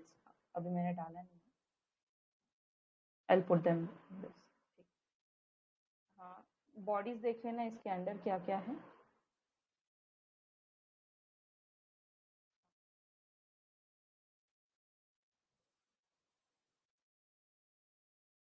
ये वैसे कई बार अपने लोगों ने देख रखा है ना, फिर प्रीवियस ईयर क्वेश्चन ही देख लेते हैं ना। ठीक है। क्वेश्चन ये है, boundaries of national park are defined by legislation. Biosphere reserve is declared to conserve a few specific species of flora and fauna, and in a wild sanctuary limited biotic interference is permitted। तो यहाँ पे specific species of flora and fauna मुझे गलत लग रहा है, like anybody else कोई elimination technique किसी को पता है इस क्वेश्चन के लिए? पूरा इकोसिस्टम कंजर्व करते हैं along with flora fauna and including the tribes also। Right। हाँ, तो that is one thing। Next one is with reference to dugong, a mammal found in India, which of the following statements is correct? So it is herbivorous marine animal. It is found along entire coast of India। Second वाला तो गलत है। It is given legal protection under Schedule 1 of the Wildlife Protection Act। ये अभी मैं देखना पड़ेगा कि इसका Schedule 1 में है कि नहीं। So 1 and 3, it's not available on the entire coast। तो ये बताएगा मैक्सिमम पॉपुलेशन, डुगोंग की मैक्सिमम पॉपुलेशन कहाँ पे मिलती है, मतलब गल्फ ऑफ मन्नार। अरे नहीं, मतलब इंडिया में नहीं बोला मैं, वाइल्ड प्लेस में बोला।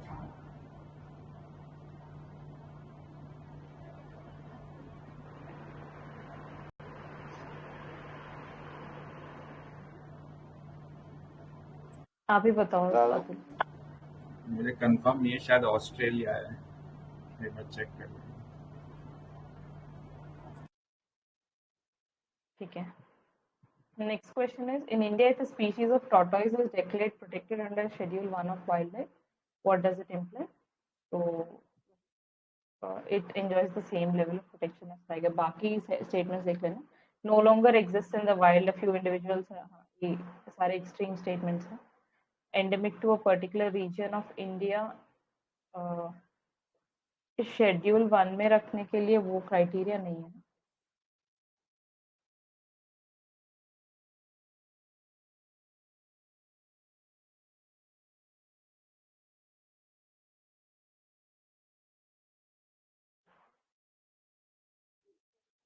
Following is two of fundamental duties of an Indian citizen। So legislative process has been provided to enforce these duties। They are correlated to legal duties। ये हमें पता है, बहुत बार पढ़े कि they are correlated to legal duties। Sorry, they are not correlated। They are not correlated to। If the audible नहीं properly।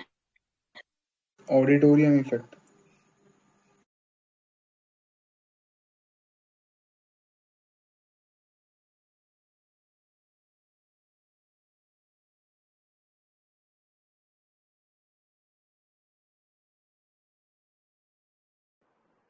हमें audible now? Yes। Right। हाँ, तो we know they are not correlative। हाँ, ये हमेशा confusion होता है, is there a legislative process provided to enforce these duties? So as of now there are no, but Parliament is free to enforce them by suitable legislation, so they can be enforced by legislation। थोड़ा right scroll कर देना Sanjay.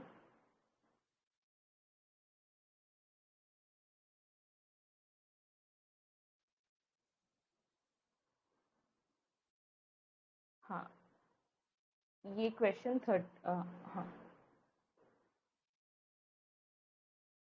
37 question में I have searched in Spectrum but ये there is no mention of Radhakant Dev associated with British Indian association and ये सुरेंद्रनाथ बैनर्जी का है that he is associated with Indian association लेकिन founder है करके ऐसा नहीं है but Radhakant Dev mention is not there in Spectrum. किसी को पता है क्या लाइक हाँ ये करेक्ट है राधाकांत देव भी थे first president of British India association.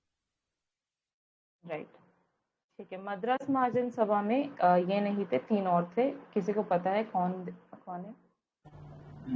VS से मतलब विराग आचार्य, देन S से सुब्रमण्यम थे कोई, एंड A से आनंद चंद्र। करेक्ट।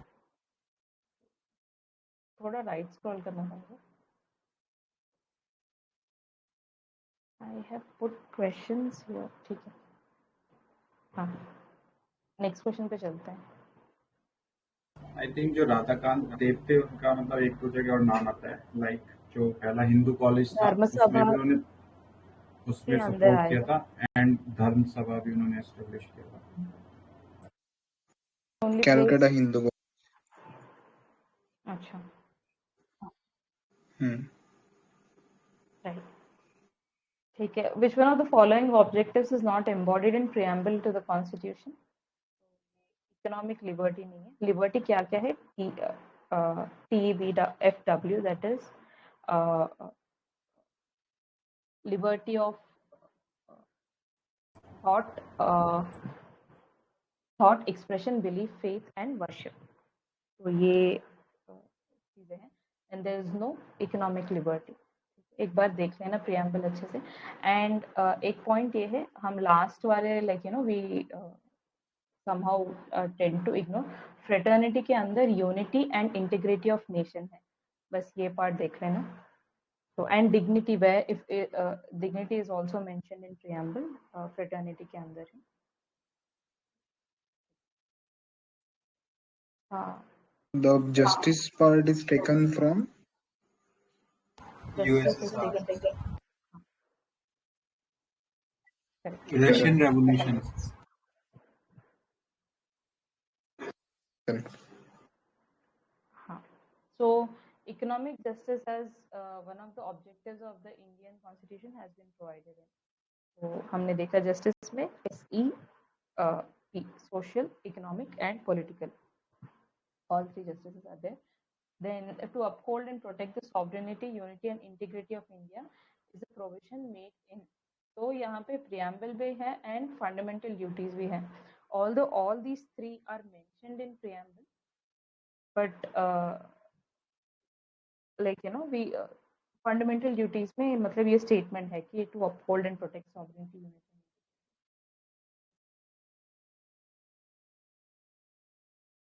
हाँ नेक्स्ट क्वेश्चन थोड़ा स्क्रॉल डाउन करो Sanjay.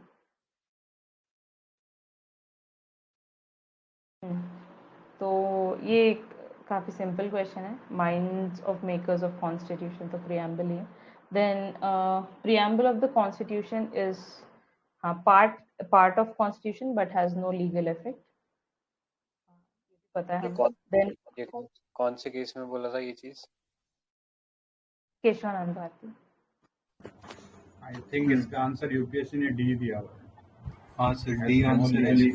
Independency of other parts. Okay हाँ डी आंसर है मैम इसका। ठीक, आइए मैं चेंज कर दूँ।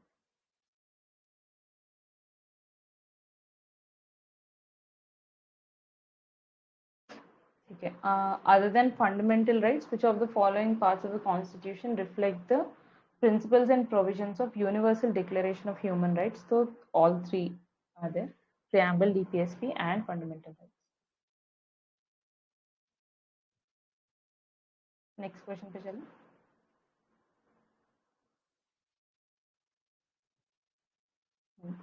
Next one is Quality Council of India. It was set up jointly by Government of India and Indian industry, and chairman of QCI is appointed by Prime Minister on recommendation of industry to the government. तो ये दोनों सही हैं. Quality council के बारे में देख लेना, एक ऑटोनॉमस बॉडी है under ministry of commerce, attached to DPIIT, and chairman of QCI is appointed by Prime Minister on recommendation of industry or to the government. And ये industry मतलब ASSOCHAM हो या FICCI, so these are the ones we shall be advising. Its mandate is to establish and operate the national accreditation structure. So इसमें National Accreditation Certification Board and National Accreditation Board for Testing and Calibration Laboratories, ये दोनों हैं. These are accreditation boards of QCI. They support the government and regulators to ensure that the data provided by accredited conformity assessment bodies is ये सब तो important है.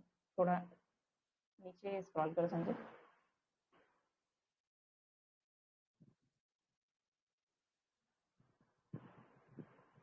Indian industry मतलब कौन-कौन है Indian industry? ASSOCHAM, CII and FICCI, all these comprise the Indian industry. एक बार right scroll करना. Next question पे चलते हैं.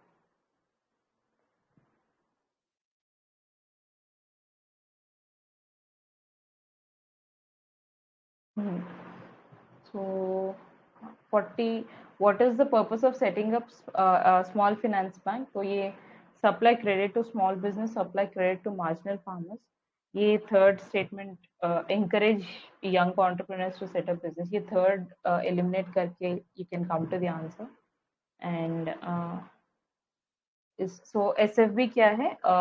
It is formed under RBI Act 1934 and Banking Regulation Act 1949. And SFBs can provide basic banking services except deposits, and they can do lending activities also. थोड़ा नीचे scroll करो. Objectives क्या है? To provide finance to marginal farmers, small business units, micro, small industries and unorganized sectors. Key features क्या है? Existing NBFCs, microfinance institutions and LABs can apply and become an SFB. And SFB का 75% PSL में जाएगा, and इसका capital होना चाहिए at least 200 crores, and promoters should have 10 years of experience in finance, and foreign shareholding will be allowed in these banks as per rules of FDI.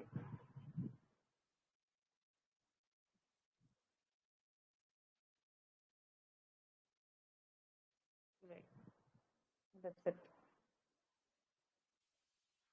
SFBs can become universal bank, yeah?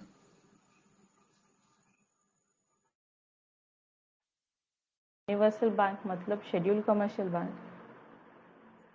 हाँ, universal मतलब जो cafeteria approach से काम करते हैं कि आपको क्या चाहिए हम सब देंगे. बेसिकली SBI एंड ऑल वो बड़ी-बड़ी banks.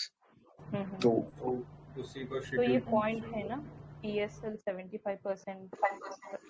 Are you saying can SFBs apply and become bigger bank? मतलब there is one criteria कि आप अगर कोई SFB 5 साल के लिए काम कर रही है और NBSB कंट्रोल में, so they can apply to become universal bank. True है. उनको लाइसेंस लेना होगा ना शेड्यूल 2 के अंडर. हाँ, RBI एक्ट के अंदर. वैसे ही पेमेंट्स बैंक का है कि पेमेंट्स बैंक 5 साल तक काम कर रही है अच्छे से, तो they can become SFB and SFB can become 5 साल में यूनिवर्सल बैंक. तो वो बट उसके लिए क्राइटेरिया होता है ना कि कुछ जैसे यहाँ पे अभी 200 करोड़ का फंड था, तो उतना फंड होना चाहिए उसमें भी शायद. हाँ मतलब वो सब जो है, बट हाँ वो तो है, बट एक स्टेटमेंट अगर पूछ लिया कि कैन बिकम दिस और दैट, तो उसके लिए आई एम सजेस्टिंग. तो बाकी ये बैंकिंग करस्पॉन्डेंस बन सकते हैं क्या SFB किसी और बैंक के? नो आई गेस आप बन सकते हैं, उसमें क्या दिक्कत है? शायद नहीं बन सकते ना, या पेमेंट्स बैंक नहीं बन बैंकिंग सकते। करस्पॉन्डेंट मतलब उनका कोई लेंडिंग एक्टिविटीज नहीं होगा ना? बैंकिंग कॉरेस्पॉन्डेंट तो मतलब बैंक के बिहाफ पे आप सर्विस प्रोवाइड करके आ रहे हो किसी और को, जहाँ पे एग्जिस्टिंग बैंक की ब्रांच नहीं है। हम्म। जस्ट हाँ लाइक तो एसएफबीज नहीं वैसे बन भी सकते हैं। एसएफपीज नहीं बन सकते ना? They can not become banking correspondent. Payments bank बन सकते हैं।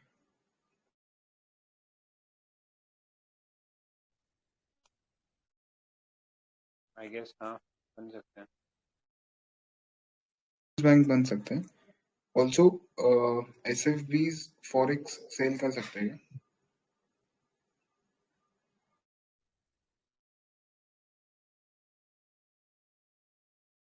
मे बी कर सकते हैं। हाँ कर सकते हैं।